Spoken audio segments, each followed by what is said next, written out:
ತುಂಬ ವರ್ಷಗಳ ಹಿಂದಿನ ಘಟನೆ ಇದು. ಒಂದೂರಲ್ಲಿ ಒಬ್ಬ ರೈತ ಇದ್ದ. ಆ ಊರಿನಲ್ಲಿ ಈತನೇ ಶ್ರೀಮಂತ ರೈತ. ಊರಿನ ಜನರೆಲ್ಲರೂ ಈ ರೈತನ ಕುಟುಂಬಕ್ಕೆ ಜಮೀನ್ದಾರು ವಂಶ ಎಂದು ಕರೆಯುತ್ತಿದ್ದರು. ಅದೇ ರೀತಿ ಆ ರೈತ ಹಾಗೂ ಆತನ ಕುಟುಂಬದವರು ಯಾವುದೇ ಹಮ್ಮು ಇಲ್ಲದೆ ಎಲ್ಲರಿಗೂ ಸಮಾನ ರೀತಿಯಲ್ಲಿ ನಡೆದುಕೊಳ್ಳುತ್ತಿದ್ದರು. ಸುತ್ತಮುತ್ತ ಹಳ್ಳಿಗಳಲ್ಲೇ ಅತಿ ಶ್ರೀಮಂತ ರೈತ ಕುಟುಂಬ ಇದಾಗಿದ್ದು, 100 ಎಕರೆ ಜಮೀನು, ಸಾವಿರಾರು ಕೆಲಸಗಾರರು, 100 ಉಳುಮೆ ಮಾಡುವ ವಾಹನಗಳು ಇದ್ದು ಹಣಕ್ಕೇನು ಕೊರತೆ ಇರಲಿಲ್ಲ.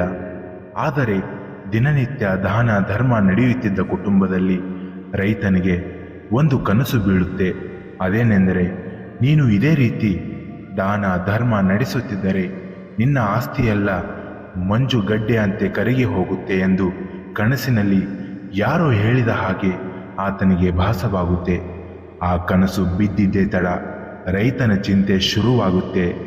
ಯಾವ ಮಟ್ಟಕ್ಕೆ ರೈತ ಚಿಂತೆ ಮಾಡುತ್ತಾನೆ ಅಂದರೆ, ನನ್ನ 100 ಎಕರೆ ಜಮೀನು ಯಾರಾದರೂ ಮೋಸ ಮಾಡಿ ಖರೀದಿ ಮಾಡಿದರೆ, ನನ್ನ ಹೆಂಡತಿ ನನ್ನನ್ನು ಬಿಟ್ಟು ಹೋದ್ಲು ಅಂದರೆ, ಮುಪ್ಪಿನ ಕಾಲದಲ್ಲಿ ನನ್ನ ಮಕ್ಕಳು ನನ್ನನ್ನು ನೋಡಿಕೊಳ್ಳಲಿಲ್ಲ ಅಂದರೆ ನಾನು ಏನು ಮಾಡಲಿ ಆವಾಗ?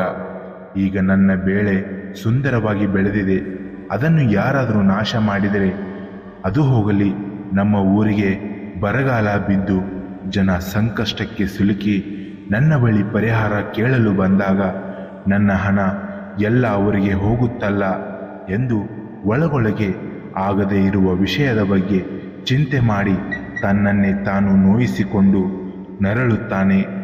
ರೈತನಿಗೆ ಚಿಂತೆ ಎಂಬ ಕಾಯಿಲೆ ಬರೋಬ್ಬರಿ 1 ವರ್ಷದವರೆಗೆ ಆತ ಮನೆಯಲ್ಲಿನ ಒಂದು ಕಪ್ಪು ಕೋಣೆಯಲ್ಲಿ ಕುಳಿತು ಖಿನ್ನತೆಗೆ ಜಾರಿ ಯಾರೂ ಕೂಡ ಊಹಿಸಲಾಗದ ಪರಿಸ್ಥಿತಿಯಲ್ಲಿ ಆತನ ಅವಸ್ಥೆ ಹದಗೆಡುತ್ತೆ. ಒಂದು ಕಡೆ ಮಕ್ಕಳು ಮತ್ತು ರೈತನ ಹೆಂಡತಿ ರೈತನ ಪರಿಸ್ಥಿತಿಯನ್ನು ನೋಡಲಾಗದೆ ತುಂಬ ದುಃಖದಿಂದ ಕಣ್ಣೀರು ಇಡುತ್ತಿದ್ದರು. ದೇವರಲ್ಲಿ ಪ್ರಾರ್ಥಿಸುತ್ತಾ ಬೇಡಿಕೊಳ್ಳುತ್ತಾಳೆ, ನನ್ನ ಗಂಡನ ಪರಿಸ್ಥಿತಿಗೆ ಪರಿಹಾರ ಇದ್ದರೆ ತಿಳಿಸು, ಅವರ ಸ್ಥಿತಿಯನ್ನು ನೋಡಲು ನನ್ನ ಕಣ್ಣಿನಿಂದ ಸಾಧ್ಯವಾಗುತ್ತಿಲ್ಲ ಎಂದು ದುಃಖದಿಂದ ಹೇಳುತ್ತಾಳೆ. ಮರುದಿನ ಊರಿನ ಜನರಲ್ಲಿ ಹಾಗೂ ಮುಖಂಡರಲ್ಲಿ ಸಂತೋಷದ ಸುದ್ದಿ ಎಂದು ಹರಿದಾಡುತ್ತೆ. ಆ ಊರಿಗೆ ಒಬ್ಬ ಪ್ರಖ್ಯಾತ ಸನ್ಯಾಸಿ ಪ್ರವಚನ ನೀಡಲು ಬಂದಿರುತ್ತಾನೆ. ಊರಿನ ಜನರ ಕಷ್ಟಗಳನ್ನು ಪರಿಹಾರ ತಿಳಿಸಲು ಭಿಕ್ಷಾಟನೆ ಮಾಡಿಕೊಂಡು ತಮ್ಮ ಶಿಷ್ಯರೊಂದಿಗೆ ಬಂದಿರುತ್ತಾರೆ. ಈ ಸುದ್ದಿ ತಿಳಿದ ರೈತನ ಹೆಂಡತಿ ಹಾಗೂ ಮಕ್ಕಳು ತಮ್ಮ ಮನೆಯ ಯಜಮಾನನನ್ನು ಸನ್ಯಾಸಿ ಹತ್ತಿರ ಕರೆದುಕೊಂಡು ಬಂದು ರೈತನಿಗೆ ಇದ್ದ ಸಮಸ್ಯೆಯನ್ನು ಹೇಳುತ್ತಾರೆ. ಆಗ ಸನ್ಯಾಸಿ ಹೇಳುತ್ತಾನೆ, ಇದಕ್ಕೆ ಪರಿಹಾರ ಸದ್ಯಕ್ಕೆ ನನ್ನ ಹತ್ತಿರ ಇಲ್ಲ, ದಯವಿಟ್ಟು ನೀವು ನಾಳೆ ಬನ್ನಿ ಎಂದು ಹೇಳಿ ಅವರನ್ನು ಕಳಿಸಿಕೊಡುತ್ತಾನೆ. ಅದೇ ರೀತಿ ಸನ್ಯಾಸಿ ಹೇಳಿದಂತೆ ಮರುದಿನ ಸನ್ಯಾಸಿ ಇದ್ದ ಸ್ಥಳಕ್ಕೆ ಬರುತ್ತಾರೆ. ಆಗ ರೈತನ ಹೆಂಡತಿ ಕೇಳ್ತಾಳೆ, ಸ್ವಾಮೀಜಿ, ನೀವು ಹೇಳಿದ ಹಾಗೆ ನಾವು ಇವತ್ತು ಬಂದಿದ್ದೇವೆ, ನಮಗೆ ದಯವಿಟ್ಟು ಪರಿಹಾರ ತಿಳಿಸಿ ಎಂದು ಬೇಡಿಕೊಳ್ಳುತ್ತಾಳೆ. ಆದರೆ ಸನ್ಯಾಸಿ ಯಾವುದೇ ಪ್ರತಿಕ್ರಿಯೆಯನ್ನು ಕೊಡುವುದಿಲ್ಲ. ಆಗ ಚಿಂತೆಯಲ್ಲಿ ಮುಳುಗಿದ್ದ ರೈತನ ಕೇಳ್ತಾನೆ, ಸ್ವಾಮೀಜಿ, ದಯವಿಟ್ಟು ಪರಿಹಾರ ತಿಳಿಸಿ.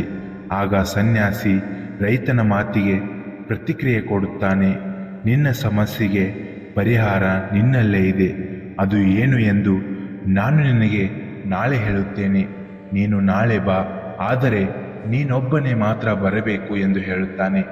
ಅದಕ್ಕೆ ಒಪ್ಪಿದ ರೈತ ಮರುದಿನ ಮತ್ತೆ ಬರುತ್ತಾನೆ. ಆಗ ರೈತನಿಗೆ ಸನ್ಯಾಸಿಯು ತಮ್ಮ ಮುಂದೆ ಒಂದು ಗಿಂಡಿಯಲ್ಲಿ ಹಾಲನ್ನು ಇಟ್ಟುಕೊಂಡು ಕುಳಿತಿರುತ್ತಾನೆ. ಆಗ ರೈತ ಕೇಳ್ತಾನೆ, ಸ್ವಾಮೀಜಿ, ಹೀಗೇಕೆ ಹಾಲನ್ನು ಮುಂದೆ ಇಟ್ಟುಕೊಂಡು ಕುಳಿತಿದ್ದೀರಿ? ಆಗ ಸನ್ಯಾಸಿ ಹೇಳಿದ, ನನಗೆ ತುಂಬಾ ಚಿಂತೆಯಾಗಿದೆ. ಈ ಹಾಲನ್ನು ಯಾರಾದರೂ ಕುಡಿಬಹುದು, ಇಲ್ಲವೇ ಯಾರಾದರೂ ಇದನ್ನು ತಳ್ಳಿ ಬೀಳಿಸಬಹುದು, ಬೆಕ್ಕು ಕುಡಿಯಬಹುದು ಅಥವಾ ಹಾಲಿನಲ್ಲಿ ಕೀಟ ಬೀಳಬಹುದು ಎಂಬ ಚಿಂತೆ ನನ್ನನ್ನು ತುಂಬ ಕಾಡ್ತಾ ಇದೆ ಎಂದು ಸನ್ಯಾಸಿ ಹೇಳ್ತಾನೆ. ಸನ್ಯಾಸಿಯ ಮಾತನ್ನು ಕೇಳಿದ ರೈತ ನಗುತ್ತಾನೆ. ಆಗ ಸ್ವಾಮೀಜಿಗೆ ಹೇಳ್ತಾನೆ, ಸ್ವಾಮೀಜಿ, ಹಾಲು ನಿಮ್ಮ ಮುಂದೆ ಇದೆ, ಅಕ್ಕಪಕ್ಕದಲ್ಲಿ ಯಾರೂ ಇಲ್ಲ, ಯಾವ ಕೀಟವೂ ಹಾರಾಡುತ್ತಿರುವುದು ಕಾಣಿಸುತ್ತಿಲ್ಲ, ಬೆಕ್ಕುಗಳಂತೂ ಇಲ್ವೇ ಇಲ್ಲ, ನೀವು ಮನಸ್ಸು ಮಾಡಿದರೆ ಹಾಲನ್ನು ನೀವೇ ಕುಡಿಯಬಹುದು ಎಂದು ಹೇಳುತ್ತಾನೆ. ಆಗ ಸ್ವಾಮೀಜಿ ಹೇಳ್ತಾರೆ, ನಿನ್ನ ಸಮಸ್ಯೆಗೆ ನೀನೇ ಪರಿಹಾರವನ್ನು ಕಂಡುಕೊಂಡಿದ್ದೀಯ. ನೀನು ನನಗೆ ಏನು ಹೇಳಿದೆಯೋ ಅದನ್ನೇ ನೀನು ಕೂಡ ಜೀವನದಲ್ಲಿ ಅಳವಡಿಸಿಕೋ.